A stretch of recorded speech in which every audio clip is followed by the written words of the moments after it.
Hi, this is Esther. You're so much welcome to my YouTube channel and also to this content because I'm going to air it in all social media um, platforms. I just decided to share my pregnancy journey because it has been tough. In retrospect, it was quite bad, although now it's better because I am actually in the 39th week, and I couldn't do even this earlier because of the energy levels, because of the sickness. So basically, I just want to speak about pregnancy sickness or hyperemesis, and this content is to help anyone out there who could be suffering because of pregnancy, who has pregnancy sickness, or anyone out there who could be having a relative or a friend who is complaining in their pregnancy and they really don't understand, because this topic of hyperemesis is not so spoken about, especially in our country. But actually I realized that it is something that is being researched on, and it is just gaining the attention it needs in the world. So pregnancy is a good journey and it is an awesome journey, and most, if not all women, when you are expectant, you are just waiting so eagerly to see your child and you really love the child. But the journey of pregnancy is not the same to everyone. To some it is easier, to some it is a little hard, to others it is harder, and to others it is very, very difficult. About 80% of women experience mild or some kind of morning sickness during pregnancy. And this is about morning sickness doesn't really mean they get sick in the morning. It just means that there's that surge of the hormones that makes women, maybe you feel you don't have the appetite to eat, you don't want to eat certain foods, your energy levels are down, you're feeling a bit sick. Most women will experience that for a few days or a few weeks into their pregnancy.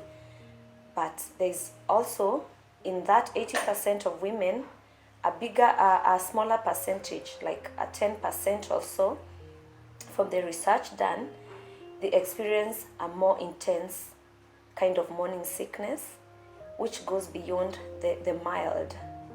You find that this group of people will vomit more than 4 times a day, even 10 times a day.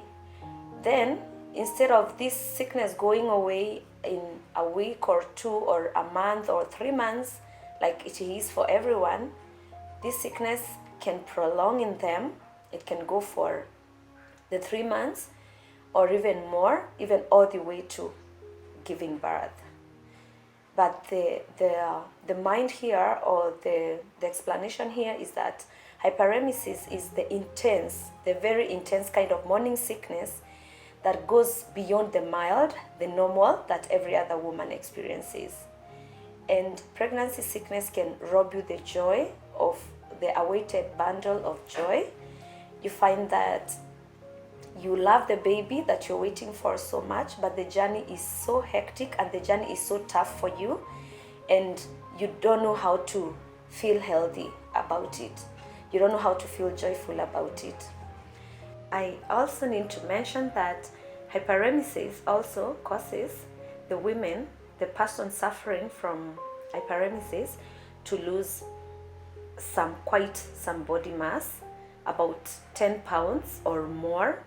Some people lose as much as half of their weight, others a quarter of their weight. But anytime you find that you're so sick, you're not able to eat, you're not able to keep down fluids, you're too sick to eat for weeks, for months in your pregnancy, to a level that you lose more weight than 5 pounds, it could be that you're suffering from hyperemesis, could be mild hyperemesis, could be moderate, could be the extreme.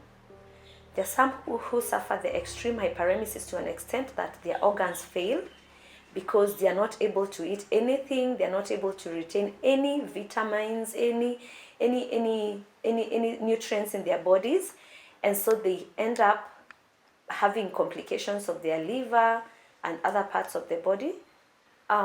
So you find that this person, they have to stay in the hospital for so many days because their organs are failing. That is the extreme. And some of these people, they can't even carry the baby to term because the body is really drained of nutrients, of everything. That is the very extreme hyperemesis. The moderate, you find that you're so sick all through, you've lost quite some body mass, maybe 20 pounds or more, but you're able to salvage it by getting IVs and getting other medications, and also at some point maybe you're able to hold a thing or two down into the stomach. The moderate one is where you lose about maybe 10 pounds or 12 or 15, and for quite some months you're not able to eat anything. You're just biting on it, and you keep vomiting, and other characteristics of hyperemesis that I'm going to talk about. And so I decided that because I have experienced these, and in the experiencing this, I have interacted with ladies also who have suffered hyperemesis, it is good to speak about it, because maybe there is someone outside there. Another reason why I decided to talk about pregnancy sickness is because in our society, there's a tendency when someone is very sick in pregnancy, you're told ni kawaida, everyone goes through it, itaisha, get over it, inakuanga hivyo, it's like that, you just have to endure. There is not that much concern that maybe this is just more than what everyone goes through, because I have seen that I really admire people who are expectant and they can go about eating anything they want, they can go everywhere they want, because this is not the case when you have intense morning sickness or when you have pregnancy sickness, or call it hyperemesis of whatever level. So I decided to encourage someone who feels that they are really not enjoying their pregnancy, they're not enjoying the journey. Oh yeah, I love the baby that is coming, I can wait to meet them, but I'm not enjoying the journey. It is normal. It is not you alone. It's just that percentage of people that experience the hard part of the morning sickness, and it comes with so many things. One, it can come with vomiting, excess vomiting, especially in the first months of the pregnancy.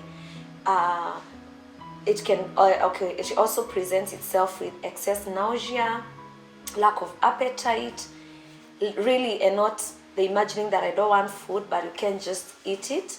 Then a lot of body weakness and a lot of sickness, not to an extent that because you're not eating, you're not taking much water, or you're not taking it at all, you're vomiting whatever you're taking, you end up losing your body weight, more than 10 pounds of your body weight. That is more than 5 kgs of your body weight.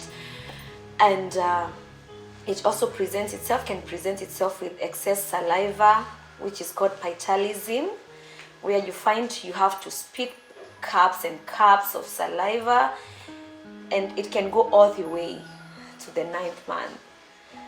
And also it can present itself with anxiety and feeling lonely, because at this point you're not able to interact with the world outside there.